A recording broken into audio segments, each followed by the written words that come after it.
अच्छा, इनके ऊपर एक फिल्म भी है मेरे ख्याल में, मुझे नहीं पता। भीम राव, इस तरह से कोई फिल्म का भी नाम है, याद है जिसमें भीमराव आम्बेडकर। हाँ, इसका पूरा नाम नहीं था उस फिल्म का नाम, भीम राव के नाम से एक वकील थे। और उसके अंदर आपने नोट किया होगा कि हमने उस वीडियो का जब ट्रेलर देखा था ना, उस पर बड़े व्यूज़ भी हमें बड़े अच्छे आए थे। अच्छा, उसमें ये था फिल्म में, ट्रेलर देखा था, फिल्म नहीं देख पाए हम। अस्सलाम वालेकुम, नमस्ते, सत श्री अकाल। कैसे हैं आप लोग? उम्मीद करती हूँ ठीक होंगे, खुश होंगे। मैं हूँ अज़ीज़ अली और मेरे साथ है तारिक नियाज़ी। अस्सलाम वालेकुम, नमस्ते, सत श्री अकाल। उम्मीद करता हूँ ठीक होंगे, खुश होंगे। दोस्तों जहाँ रहें खुश रहें, माँ बाप का ख्याल करें, क्योंकि माँ बाप में तो सभी कुछ है। आज की हमारी वीडियो है doctor B.R. Ambedkar, doctor Vivek Bindra से स्टार्ट करते हैं अपनी वीडियो को। Let's start. ओके गाइस, तो वीडियो का टाइटल है doctor B.R. Ambedkar, doctor Vivek Bindra से स्टार्ट करते हैं।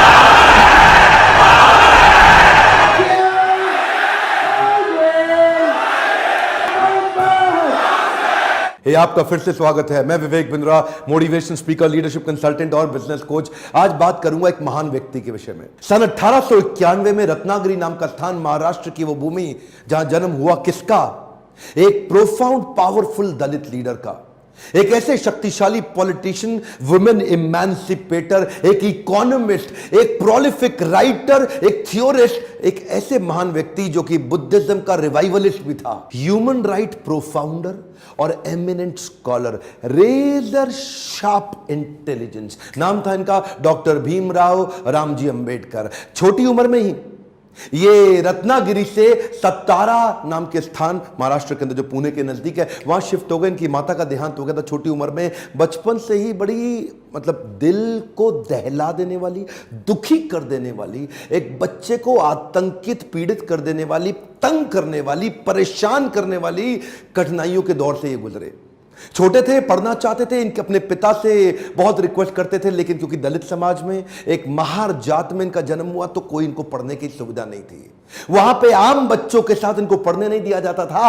पिता ने इनको बड़ी किसी तरह जुगाड़ लगा करके किसी वहां नजदीक के स्कूल में एडमिशन कराया, तो उसको बैठने नहीं दिया गया। बोला बाहर बैठ के पढ़ेगा। सोचो, छोटा बच्चा, उसको बाहर बैठा के, अच्छा पढ़ाई में इतनी रुचि कि बाहर बैठ के इतना ध्यान से पढ़ता। एक बार मास्टर ने इनको बोला, इधर आओ, ये ब्लैक बोर्ड पे सवाल तो सॉल्व करके दिखाओ। अच्छा, ये ब्लैक बोर्ड पे सवाल सॉल्व करने गया तो अचानक बच्चे चिल्लाए, मास्टर जी नीची जाति का है। और इतना ही नहीं, बच्चे चिल्ला के भागने लगे ब्लैक बोर्ड की तरफ। ये हैरान हुआ क्यों भागे, तभी देखा सारे बच्चों ने अपने अपने टिफिन उठाए, वहां से उठा के पीछे करने लगे, धक्का मारने लगे। क्यों? उनको डर था इसकी परछाई से इनका खाना अपवित्र ना हो जाए। ऐसे कई छोटे धक्के इसको लगी। पानी एक बार कुएं से क्या पी लिया, इतनी मार पड़ी इसको, इतना फिजिक, एक छोटे बच्चे को सहनी पड़ी इतनी मार। एक बार रिक्शे वाले ने रिक्शा से उतार दिया। बोला तू नहीं बैठेगा रिक्शे में। क्यों? क्योंकि रिक्शे वाले को बीच में पता लगा कि ये नीची जाति का है। और उसके बाद उससे बोला तुझसे डबल पैसा लूंगा, और फिर रिक्शा भी अब तू चलाएगा। वो नीचे चलने लगा, रिक्शा भी। जानते हैं उस समय केवल छूने से नहीं, परछाई तक से दिक्कत थी इनकी। और परछाई तो छोड़िए, इनकी आवाज सुनने से भी लोग सोचते थे कि अपवित्र हो जाए। ये जो आवाज से अपवित्र, परछाई से अपवित्र, छूने से अपवित्र, ये दर्द जो उनको सहना पड़ा, ये दर्द इनकी जिंदगी में बहुत बड़ा रोल प्ले किया आगे चल के इनकी लीडरशिप को बिल्ड करने में। जानते हैं, संस्कृत नहीं पढ़ाई जा रही थी। बोलते संस्कृत तो ब्राह्मणों के पढ़ने के लिए, तेरे पढ़ने के लिए तो है नहीं, स्कूल से निकाल दिया जाता। तो सायाजी महाराज गायकवाड़ नाम के एक राजा वहीं हुआ करते थे, जिन्होंने इसकी तकलीफ को समझा और वो इनकी तकलीफों को पहचानते थे। बहरहाल इनकी पढ़ने की इतनी इच्छा को देख के उन्होंने इसको स्पॉन्सर किया, स्कॉलरशिप दी, ताकि ये जाके वेस्ट में लंबी पढ़ाई कर सकें। देखिए, ध्यान दीजिए, बात आज की नहीं है, बात 110 साल पुरानी है। 1908, 1909, उस समय एक सबसे निचले पायदान से उठा हुआ महार जात का लड़का जाकर के इंटर करके आया इंग्लिश में मुंबई से। उसके बाद वही बीए करी, पॉलिटिकल साइंस और इकोनॉमिक्स में। रुका नहीं, तुम मुझको यहां नहीं पढ़ने दोगे, मैं जाऊंगा दुनिया की बेस्ट यूनिवर्सिटी में, रोक के तो दिखाओ। और वही स्कॉलरशिप लेकर के निकल गया न्यूयॉर्क, कोलंबिया यूनिवर्सिटी जाकर के। उसने पहले तो एमए करी, पॉलिटिकल साइंस, इकोनॉमिक्स, हिस्ट्री और सोशियोलॉजी में। उसके बाद पीएचडी करने निकला। यहां नहीं रुका, लंदन स्कूल ऑफ इकोनॉमिक्स चला गया। लंदन स्कूल ऑफ इकोनॉमिक्स जाके वहां एमएससी किया, उसके बाद लॉ की पढ़ाई किया, फिर उसके बाद डॉक्टरेट किया, किताब के ऊपर अपनी थीसिस लिखी। ये वही किताब थी जिसके ऊपर आगे जाकर के रिजर्व बैंक ऑफ इंडिया को बनाया गया। महाराजा और बड़ौदा से उनका प्रेम इतना था ना, वो जो सयाजी गायकवाड़ जिन्होंने इनको स्कॉलरशिप दिया था, पढ़ने में इनकी मदद करी थी, दुनिया भर में पढ़ के उनका प्रेम भूले नहीं, वापस उनके पास आ गए। बोला आप दुनिया भर में पढ़ के आए हूं, आपकी सेवा में आना चाहता हूं। तो उनको मिलिट्री सेक्रेटरी की नौकरी दे दी गई और उस समय ये नौकरी बड़ी मानी जाती थी। अब ये बड़ी पदवी पे तो आ गए थे, लेकिन वो छुआछूत ने इनका पीछा थोड़ी छोड़ा। वहां भी जो सरकारी पियोन होता था ना, वो उनको फाइल दूर से फेंक के दिया करता था। बोला तू नीच जात का है? आज गद्दी पे बैठ गया तो क्या? दूर से फाइल फेंकते थे, उसके पास नहीं जाते थे। उनको खाने के लिए बोलते थे बाहर जाके खा। आज भी वो कुएं से पानी नहीं पी सकते थे, इतनी एग्जॉल्टेड पोजीशन पे। बाबा साहब अंबेडकर की तकलीफों का सिलसिला थमा थोड़े ही। अभी तो रमाबाई जिनसे उनका विवाह हुआ था, उनके साथ उनकी 5 संतानें हुई, लेकिन 4 संतानें एक के बाद एक इलाज की सुविधा ठीक से ना मिल पाने के कारण उनके जीवन से चलती चली गई। 4 बच्चों का देहांत हुआ, 1 बच्चा बचा, लेकिन पत्नी भी आगे चल के लंबा साथ नहीं दे पाई। वो भी लंबी बीमारी के चलते उनका भी देहांत हो गया। बाबा साहब अंबेडकर, जो अब इस समय कोई भी आदमी टूट सकता था, जिसका अपना स्वाभिमान ही खत्म हो जाए, लेकिन ये क्या किए, ये साथ साथ अपने देश के लिए लड़ते रहे और घर की तकलीफों से अपने आप को रुकने नहीं दिया। सत्याग्रह पे निकल गए। 1927 के इस महान सत्याग्रह में ये जिद पे अड़ गए कि सब दलितों को कुएं से पानी पीने का अधिकार दिला के रहूंगा। सार्वजनिक स्थान है, किसी का प्राइवेट नहीं है, जो सरकारी स्थान है, वहां पे एक इंसान दूसरे के साथ पानी क्यों ना पी सके। देखिए गलत तो एक्चुअली हो रहा था। जो दलित औरतें थी ना, उनको साड़ी भी पहनने का, पांव को ढक के उठा के साड़ी पहननी पड़ती थी। इन्होंने पहली बार अधिकार दिलाया, पूरी नीचे तक आम औरतों की तरह पांव को ढक के साड़ी पहनने का अधिकार। उसके बाद बोले कम्युनल इलेक्टोरेट की मांग कर दी इन्होंने। कम्युनल इलेक्टोरेट में ये चाहते थे कि कम्युनिटी के आधार पे हमारी वोटिंग की सुविधा अलग हो। उसमें थोड़ा गांधी जी अड़ गए, क्योंकि गांधी जी जानते थे कि ये अंग्रेज लोग मिल करके हमारी सारी जातियों को तोड़ के अलग कराना चाहते। गांधी जी ने इनको समझाया। देखो क्या बोले अंबेडकर जी, मैं आपको रिजर्वेशन दिला दूंगा, मैं आपको बाकी सब मदद करूंगा, सब करूंगा, लेकिन अलग नहीं करते। अब जातियों के आधार पर अगर देश को अलग किया तो मुझे स्वतंत्रता नहीं मिल पाएगी, मैं अंग्रेजों से लड़ नहीं पाऊंगा, मेरे साथ खड़े होकर मेरी ताकत बनो। वो जब अंबेडकर नहीं माने तो गांधी जी ने फिर उनको रिक्वेस्ट की और उसके बाद अनशन पे बैठ गए गांधी जी। बहरहाल अंबेडकर उस समय उनके सामने बड़ी दुविधा आ गई। वो सोचे एक तरफ मेरी अपनी जाति के लोग, मैं उनकी मदद करूं, और एक तरफ देश में आंदोलन लड़ रहे हैं गांधी, उनका जीवन, इनके जीवन का त्याग ना हो जाए, कहीं ऐसा जीवन ना खत्म हो जाए। उन्होंने गांधी जी को समझाया, बोला ठीक है आप अपना अनशन छोड़िए। पूना पैक्ट वहां साइन किया गया और पूना पैक्ट जब साइन किया उस समय इन्होंने रिजर्वेशन तो कम से कम कंट्रोल में कर लिया। The evolution of provincial finance in British India नाम की इनकी किताब, द प्रॉब्लम ऑफ रूपी नाम की ये 2 किताबें, जिसके आधार पे आरबीआई की स्थापना हुई। मैं दोबारा बोल दूं क्या, इन्होंने जो किताबें लिखी उसके आधार पे आरबीआई की स्थापना करी गई। कैन यू इमेजिन, भारत के सबसे निचले पायदान से आया एक यंग लड़का जिसकी कोई मदद करने वाला नहीं, आज उसकी बुद्धि पे आधारित हमारे कॉन्स्टिट्यूशन की स्थापना भी की जाएगी। इनकी ज्ञान, बुद्धि और कौशल का लोहा इंडियन लीडर्स और ब्रिटिश लीडर्स दोनों मानते थे। 1947 में भारत आजाद हुआ और गांधी जी के पास नेहरू अपनी पूरी कैबिनेट की लिस्ट लेकर के आए। जब नेहरू, जो कि स्वतंत्र भारत के पहले प्रधानमंत्री होने वाले थे, पूरी कैबिनेट की लिस्ट लेके पहुंचे और बताया कि देखो इनको मैं तो तभी गांधी ने पूछा इसके अंदर बाबा साहब अंबेडकर का नाम कहां है, और वहीं थोड़ी उनकी बहस हुई और गांधी ने बोला कि नेहरू ये तुम्हारी कैबिनेट नहीं है, ये आजाद भारत की कैबिनेट है। तभी उनको कानून मंत्री के रूप में लिया गया और न केवल कानून मंत्री बल्कि तुरंत जो ड्राफ्टिंग कमेटी थी इंडियन कॉन्स्टिट्यूशन की, उसका चेयरमैन भी बना दिया गया। इनकी इंटेलिजेंस के आगे कोई कुछ बोल नहीं सकता था। जो इनसे सहमत थे, असहमत थे, दोनों जानते थे कि इस आदमी में बुद्धि बहुत है। बहरहाल मन तो है कि मैं घंटों तक इनके विषय में बात करूं, एक्चुअली मन भरता नहीं है इनके विषय में बात करते हुए। इतने बुद्धिमान व्यक्ति, आगे चल के इन्होंने हिंदू कोड बिल और महिलाओं के लिए बड़े कानूनों के अंदर कई बदलाव लाए। ये वो पॉलिटिकल लीडर नहीं थे जो सत्ता के लिए लड़ते थे, ये लड़ते थे उनके लिए कि देश में कमजोर हिस्से को उठाना देश के हर लीडर की जिम्मेदारी। एक हम वन मोर टाइम ध्यान दीजिए, चाहे वो महिलाएं हो, चाहे वो जाति धर्म के आधार पे हो, कमजोर हिस्से को आगे बढ़ाना, सपोर्ट करना, तभी देश आगे चलेगा। खुशहाली आएगी तो फायदा सबका होगा। कम ऑन ध्यान दीजिए, पूरे देश में खुशहाली आएगी तभी फायदा सबका होगा। इनकी भाषा में, इनके भाषण में, इनकी चर्चा में, इनके आचरण में, इनकी किताबों में और ड्राफ्टिंग कमेटी में चेयरमैन होते वक्त कॉन्स्टिट्यूशन को लिखने में सहनशीलता लगातार दिखती रही। अहिंसा परमो धर्म, बौद्ध धर्म को अपनाने लगे। आत्मवत् सर्वभूतेषु, भागवत में बताया गया है कि बौद्ध धर्म में आत्मवत् सर्वभूतेषु, सभी जीवात्माओं को अपनी तरह देखना चाहिए। ये जो समान दृष्टि देने का उन्होंने प्रयास किया, ये उसके बाद ये बौद्ध धर्म को स्वीकार करने चले गए। आखिरी तक काम प्रेम से करते रहे, किसी से लड़ाई नहीं लड़ी। ये आपके लिए क्या मैसेज है इसमें? एक मैसेज लेके जाइए, education is the tool.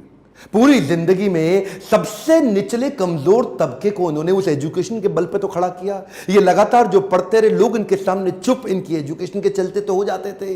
Colombia university आगे चल के इनको number 1 scholar in the world की उपाधि से नवाजा गया। देश ने इनको भारत रत्न दिया। एक बात समझ लीजिए, इनके बराबर लीडर पृथ्वी में गिनती की होते हैं, परसेंटेज में नहीं होते। लर्निंग क्या है? Education is the tool. Entertainment के तो बहुत चैनल होंगे यूट्यूब पे, पर मैंने एजुकेशन का चैनल बना है, कोई एंटरटेनमेंट नहीं है इधर। और देश को भीमराव रामजी अंबेडकर के विषय में एजुकेट करना, उनके संघर्ष के बारे में बताना मेरी आपकी पूरे देश की जिम्मेदारी है। बताइए तो सही लोगों को कैसे संघर्ष से उठ के खड़े हुए हैं। शेयर करिए वीडियो, जिसको हो सकता है, जिसको इंस्पिरेशन मिल सकती हो, कमेंट बॉक्स में बताइए। अगर किसी और लीडर का वीडियो देखना चाहते हैं लाइक करिए। अगर थोड़ा भी वीडियो पसंद आया, जितने लाइक उतना मेरा उत्साह बढ़ेगा। बताइए कि आपको कैसा लगा ये वीडियो। सब्सक्राइब करिए, बेल आइकॉन हिट करके दूसरों से भी करवाइए। मेरे साथ जुड़े रहने के लिए प्रेम पूर्वक हर बार की तरह बहुत बहुत धन्यवाद। जी जनाब। अच्छा, इनके ऊपर एक फिल्म भी है मेरे ख्याल में, मुझे नहीं पता। भीमराव इस तरह से कोई फिल्म का भी नाम है, याद है? जिसमें भीमराव अंबेडकर। हाँ, इसका पूरा नाम नहीं था उस फिल्म का नाम। भीमराव के नाम से एक वकील थे, और उसके अंदर आपने नोट किया होगा कि हमने उस वीडियो का जब ट्रेलर देखा था ना, उस पर बड़े व्यूज़ भी हमें बड़े अच्छे आए थे। अच्छा, उसमें ये था, फिल्म में ट्रेलर देखा था, फिल्म नहीं देख पाए हम, कि हमें ऐसा लगा था, अभी आपको याद आ जाएगी एक जुमले से ही, हमें ऐसा लगा था जैसे कोई डॉक्यूमेंट्री हो, रियल लोगों पे जुल्म हो रहे थे, गरीबों पे। बड़े मतलब दाढ़ियाँ बड़ी हुई, सामने से कलर वाले लोग, गांव देहाती लोगों पर जुल्म हो रहे थे। एक वकील थे, बहुत रियल, बहुत नेचुरल, बहुत हमने उसकी उस ट्रेलर की तारीफ ही यही की थी कि बहुत रियल शूट हुआ है। यानी जैसे कि सच में ये लोग हैं और सच में कोई गेटअप नहीं लग रहा, ऐसा लग रहा है सच में इस तरह के लोग हैं और उन पे जुल्म हो रहा है। अच्छा, मुझे एक बात जो समझ में आई है वीडियो में, वैसे तो बहुत बड़ी हस्ती, उन्होंने कह दिया कि ऐसे लोग नंबर्स में होते हैं, परसेंटेज में नहीं। बिल्कुल सही। पॉलिटिशियंस, ऐसे लीडर्स। दूसरी बात मैं ये कहना चाहूँगी, मुझे जो बहुत बड़ा संघर्ष था इनकी लाइफ में, या ये कह लें बहुत बड़ा प्रॉब्लम या बहुत ज़्यादा तकलीफ दे जो मरहला था या जो चीज़ थी, जो फैक्टर था, वो ज़ात पात का जो एक चक्कर था वो था। इसकी वजह से वो हमेशा जलील हुए, इसकी वजह से वो हमेशा लोगों की नज़र में मतलब गिरे हुए, कमतर, उनको इन्फीरियर ज़ाहिर किया जाता था हमेशा। जैसे क्लास में बताया कि नीचे फ़र्श पे बिठाया हुआ था, मैं जहाँ तक देख पाई हूँ कि बिल्कुल क्लास से बाहर फ़र्श पर बिठाया हुआ, और बाकी जो बच्चे हैं वो डेस्क्स पर बैठे हुए। मैं अच्छा, कितना थोड़ा सा आइडिया लगाइए। अब मैं जानती हूँ मैं उनकी जगह पे जा ही नहीं सकती हूँ, लेकिन मैं थोड़ा सा सोचती थी 5 मिनट के लिए भी अगर मैं उस प्लेस पे बैठी होती और मेरे सामने क्लास के बच्चे जो ब्राह्मण थे या जो ऊंची जात के थे, तो वो डेस्क्स पर बैठे हुए हैं और इस तरीके से मैं पढ़ रही हूँ, मुझे कितना गिल्टी फील होता, मुझे कितनी कॉम्प्लेक्सिटी होती है। और यकीन करें, मैं अपने घर में जाके कहती कि मैं कल से स्कूल नहीं जाऊँगी। मैं उनके हौसले की, उनकी हिम्मत की, उनकी दलेरी की, उनकी बहादुरी की दाद दूंगी कि वो इतने मतलब बाहिम्मत इंसान थे कि उन्होंने पूरा स्कूल वहीं कंप्लीट किया। स्कूल कंप्लीट किया उसके बाद वो जो महाराजा और राजा थे उनके पास उनको वो गए और फिर उनसे थोड़ी सी अपील की और फिर उन्होंने उनको स्पॉन्सर्ड किया और बाहर भेजा और फिर बाहर जाके उन्होंने हायर एजुकेशन अपनी कंप्लीट की, फिर वापस आए। अच्छा, राजा जो थे, जो उस वक्त के जो राजा थे, उनको बड़ा आइडिया था इनकी स्किल्स के बारे में, बड़े टैलेंटेड हैं ये, बड़े जीनियस हैं, उनको पहले से मुझे लगता है आइडिया था। फिर वापस आए, फिर इनको ओहदा मिला, एक बड़ा ओहदा मिला, उसके बावजूद भी पियोन तक इनके साथ ऐसे बिहेव कर रहा था। तो मतलब मुझे ऐसा लगता है इनको इस चीज़ से तो शदीद नफरत हो गई होगी कि ये ज़ात पात का फ़र्क क्यों, कि किसी को कमतर और किसी को अबतर या आला समझना क्यों। अच्छा, एक हुआ क्या है, हुआ और फिर ये, इसके लिए मुझे लगता है काम किया होगा। अच्छा ये हुआ क्या है, हुआ इस तरह है, सबसे पहले तो ये चीज़ चलती आ रही थी किसी ज़माने में, अब तो ये बहुत कम हो गई है ना, मतलब ख़त्म ही हो गई समझो। बहुत पहले दौरों में होता था ज़ात पात का, ये चीज़ों का, अब जितनी एजुकेशन आम हुई है उतनी ये चीज़ें कम हो गई हैं। हुआ ये है कि शायद अगर ये तालीम हासिल नहीं करते तो इन्हें भी इन चीज़ों का फ़र्क नहीं पता चलता। मिसाल के होता था इन्हें बचपन मिसाल के तौर तो वही ना कि एक तो इन्हें तालीम का शौक़ था, फिर तालीम की वजह से इन्हें मसले मसाइल पता चले। अच्छा, फिर मज़ीद शऊर आया तो उसके बाद इन्होंने अपनी ज़िंदगी इस काम में लगा दी कि इक्वलिटी, कोई छोटा कोई बड़ा, कोई काला कोई गोरा, कोई ज़ात कोई पात, कुछ भी नहीं होता, सब इंसान है, एक कुएं से पानी पिएंगे, सबको एक ही रुतबा मिलना चाहिए। साड़ियाँ भी ऊंची करके पहनते थे, मतलब जो कमतर लोग थे वो ऊंची साड़ी पहनेंगे और जो अफजल है वो उसकी ये लॉजिक रखी होगी किसी ज़माने में लोगों ने कि हम पहचान सकें, इंडिकेट कर सकें। खैर बहरहाल, तो उन्हें जब ये चीज़ें पता चली, सबसे पहले ये होता है कि अगर आप पे कोई, मिसाल के तौर पे एक ऐसा गांव हो जिसमें बच्चा पैदा होता है 12-13 साल का, 4-5 साल का होता है, उसको मजदूरी कराई जा रही है, 15 साल का होता है उसे काम कराया जा रहा है, वो काम कर रहा है, वो 2 वक्त की रोटी खाए जा रहे हैं। इसको इस तरह समझो कि एक 4 दीवारी, एक कैद कर दिया लोगों को, वहीं पे बच्चा पैदा होता है, वो सबको देखता है, सब लोग काम कर रहे हैं। KGF समझ लो, ये गोल्ड माइनिंग हो रही है, वहाँ पर कोई बच्चा पैदा होता है तो वो ज़िंदगी भर मजदूरी रहेगा, कोड़े खाएगा। अच्छा, वो समझेगा ऐसा ही है, यही ज़िंदगी है। तो इन्हें जब इन्होंने तालीम हासिल की, बाहर मुल्कों में गए, लॉ पढ़ा, सारी चीज़ें, तो इन्हें शऊर आने लग गया कि यार ये गलत है, तो इन्हें उन लोगों के लिए लड़े। तो मुझे ऐसा लगता है कि जैसे कुदरत ने इनको तैयार किया, कुदरत ने इनको ये शऊर दिया। अच्छा, शऊर देने के लिए भी आप सोचें कि उससे भी उसी जाति से पैदा किया, बिल्कुल ऐसे ही, ठीक है ना। एक बाहर का बंदा इनके लिए लड़े, उन्हीं में से एक बंदा उनके लिए लड़ रहे हैं, गांधी जी से मुकाबला कर रहे हैं, गांधी जी से मतलब बहस कर रहे हैं, और आज़ादी के इसमें मतलब इनका बहुत बड़ा साथ। और ये जो आज वाली वीडियो है, इसमें जो इन्होंने बुक्स लिखी थी, बुक्स की वजह से reserve of bank, India reserve bank of India, ठीक है, वो मतलब है कि उस कानून को उन चीज़ों की मदद से बनाया गया।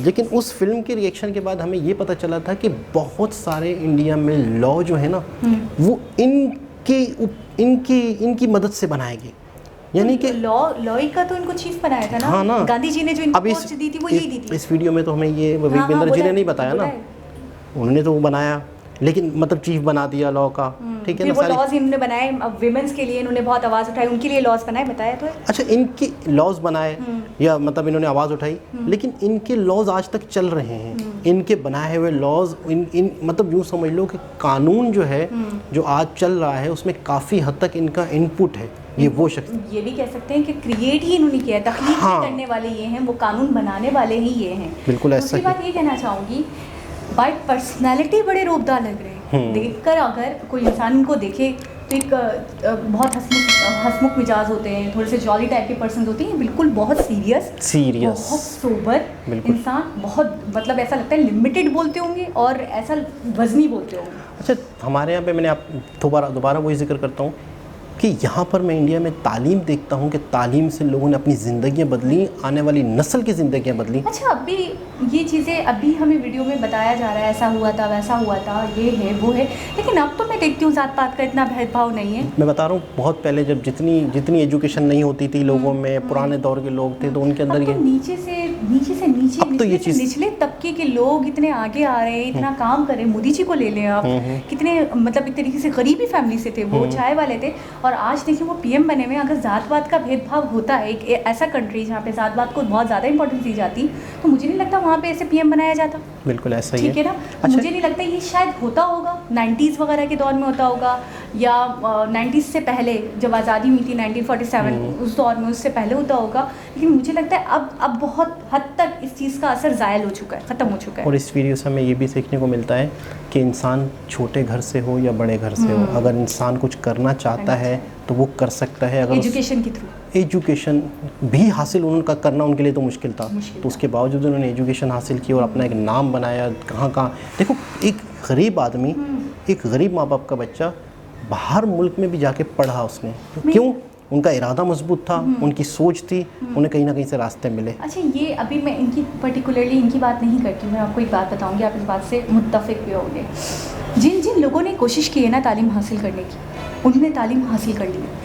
आप यकीन करें, ऐसे ऐसे आपको एग्जाम्पल्स मिलेंगे जिनके पास बिल्कुल वसाइल नहीं थे, जिनके पास बिल्कुल पैसे नहीं थे। आपको याद होगा सुंदर पिचाई की, आपको याद होगी बिल्कुल कि इतनी लंबी लाइन में लगे, उसके बाद उनके घर में मुश्किल से 2 वक्त की रोटी भी हुआ करती थी, और आज वो गूगल के CEO हैं। बिल्कुल। उनकी सैलरी आपको पता होगी पर डे की करोड़ों में कमाते हैं। बिल्कुल ऐसा ही। तो मैं ये कह रही हूँ कि तालीम, मैंने जहाँ तक सीखा है, आप लोगों की ही वीडियोस से सीखा है, मुझे ऐसा लगता है तालीम एक ऐसी चीज़ है, अगर कोई ठान ले कि मुझे हासिल करनी, कोई बच्चा या कोई बच्ची, तो मुझे लगता है कुदरती तौर पे उसके लिए रास्ते बन जाते हैं। ऐसा ही है, बिल्कुल कुछ ना कुछ, कोई ना कोई तरीका, कोई ना कोई राह, कोई ना कोई रास्ता निकल ही आता है, बन ही जाता है। अंसार शेख बहुत बड़ी एग्जाम्पल है हमारे सामने।